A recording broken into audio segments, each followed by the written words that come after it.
Why Lisbon is Immunefi's crypto hub. A frank conversation with founder and CEO Mitchell Amador about where he optimized his startup's locations from the perspective of regulations, taxes, and human health. This interview is part of Crypto Hub's 2023 Crypto Founders on Crypto Hubs is a series of interviews with entrepreneurs about where their startup is located and why. It is part of Crypto Hub's 2023.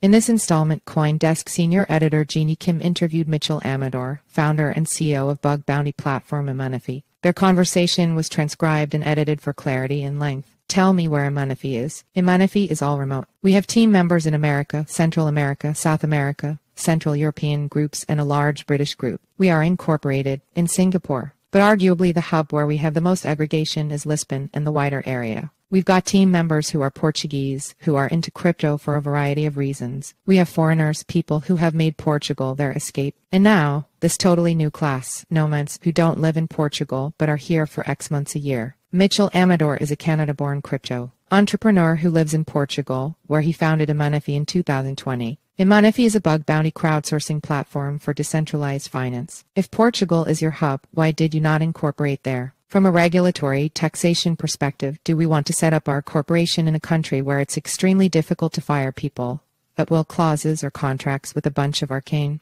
taxation rules, complete with the general regulatory policy oversight of do nothing until you have permission? These are deal breakers from an incorporation perspective, but where places like Delaware excel, Singapore excels. What's your advice to a founder deciding where they should incorporate or locate? The number one question is, where is your hub? To make it sustainable for a crypto founder, that should be where you live. And you should live in a healthy place, with healthy people. Portugal really excels on that whole gradient. When you compare it to a London or a Paris, our level of social harmony is much higher. The Portuguese are more united. They have a greater sense of camaraderie. They're less violent. They're less angry. These are a very calm, chill, relaxed people. Walk around, and it rubs off on you. In many ways, Lisbon is uniquely advantageous for a market like crypto, the fastest market in the history of man. Take the fastest space market and put it in the fastest city like New York, and you've basically got the recipe of human misery. Put the crypto founder in Portugal, and he will survive. It's still going to be troublesome when he goes on Twitter,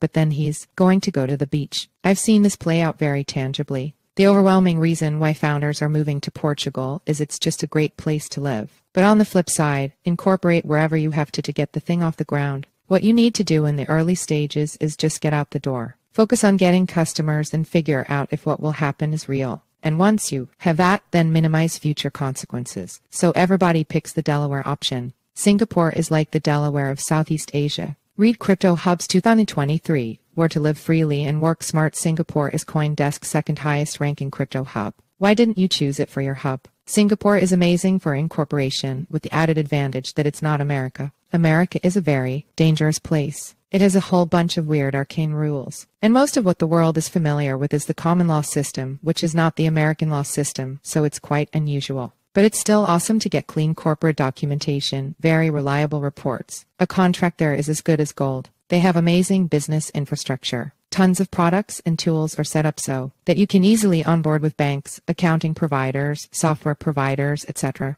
It's so smooth. And Singapore is a version of that. It's like half as good, so still pretty good in the grand scheme of things. From Singapore's perspective, the whole world is foreign to it. So you can engage with the world as a business in Singapore in an excellent way as opposed to, in the US, having a different set of restrictions for foreign country owners in the world's largest market. The downside is that Singapore is very transactional. They've decided they're interested in crypto as financial rails infrastructure. But they also decided that they don't like crypto's funny business, and they don't really like the level of experimentation. They've got these laws, the MAS's Monetary Authority of Singapore Payment Services Act, that are just sitting in the background waiting. Like, when we get tired of this, if we don't see the value here that we're looking for, we're going to slam it down. People see that, so it's hard to get banking services because the bank is like, is crypto in or is it out? We don't know, so we don't want to invest too much in it. Singapore is still great. It's still phenomenal. It's obviously the leader in Southeast Asia and arguably Asia as a whole. But it's building on the base like, hey, rich people from around Asia, please come here. We'll protect you and your money and be kind to your person, as opposed to aiding and abetting crypto companies and initiatives. At the beginning of your company, did you ever live in Singapore? Our core team was split over 4 countries, 4 people, 4 countries, which, by the way, I wouldn't necessarily recommend. It's a very painful way of doing things, but that's what we did.